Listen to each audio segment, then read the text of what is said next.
BRS party నుంచి విభేదించి కొన్ని కుటుంబ కలహాల వల్లనో పార్టీ విభేదాల వలన బయటకు వచ్చిన కల్వకుంట్ల కవిత నేను కొత్త పార్టీ పెట్టబోతున్నా, నేను పెట్టబోయే కొత్త పార్టీ మెయిన్ ఎజెండా బీసీ సంక్షేమం, బీసీలకు రాజ్యాధికారం ఇవ్వడమే నా లక్ష్యం అని చెప్పుకుంటూ వచ్చిన కల్వకుంట్ల కవిత రీసెంట్గా ఏమన్నది ఒకసారి మీరే చూడండి. I will be in the people, will you come to power, will you not come to power, వాళ్ళ నేనెట్లా వస్తా నేనెట్లా చెప్తా. కాకపోతే ఒక కాన్ఫిడెన్స్ ఉంది, ఏదో నాడు సీఎం అయితే రాష్ట్రానికి, ఏదో నాడు. ఐ డోంట్ నో న్యాయం అంటున్నారు, మీరు సీఎం అయితే ఎట్లా? అన్ని క్వశ్చన్లు ఒకటే రోజు అడుగుతాను.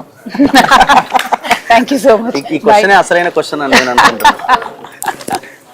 Kalvakuntla Kavitha super future CM of Telangana. విన్నారు కదా, వీళ్ళు ఎప్పటి కూడా బీసీ సంఘాల బీసీ వాళ్ళ కోసం పనిచేయరు, బీసీ సంక్షేమం కోసం పనిచేయరు. కల్వకుంట్ల కవిత మెయిన్ ఎజెండా తను సీఎం కావడమే, తను ముఖ్యమంత్రి కావడమే.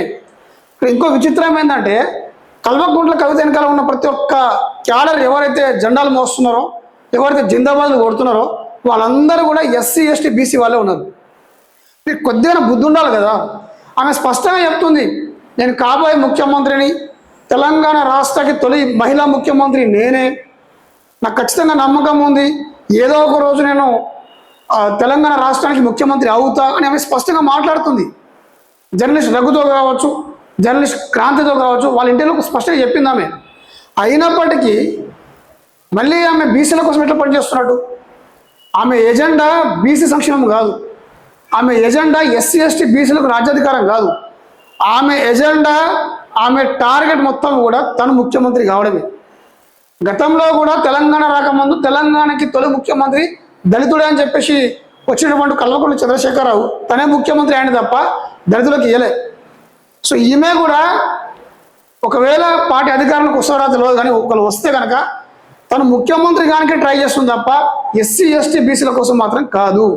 దయచేసి జెండా మోస్తున్నటువంటి ఆమె వెనకాల ఉండి జిందాబాద్ కొట్టేటువంటి ఎస్సీ ఎస్టీ బీసీలు కొద్దిగా గమనించండి. ఆమెనే స్పష్టంగా చెబుతుంది, ఇంటర్వ్యూలలో ఆమెనే స్పష్టంగా మాట్లాడుతుంది కదా, నేనే తెలంగాణకి కాబోయే తొలి మహిళా ముఖ్యమంత్రి అని చెప్పుకుంటూ వస్తుంది. ఖచ్చితంగా నేను తెలంగాణ రాష్ట్రానికి ముఖ్యమంత్రి అవుతానని ఆమె ప్రకటించుకుంటుంది.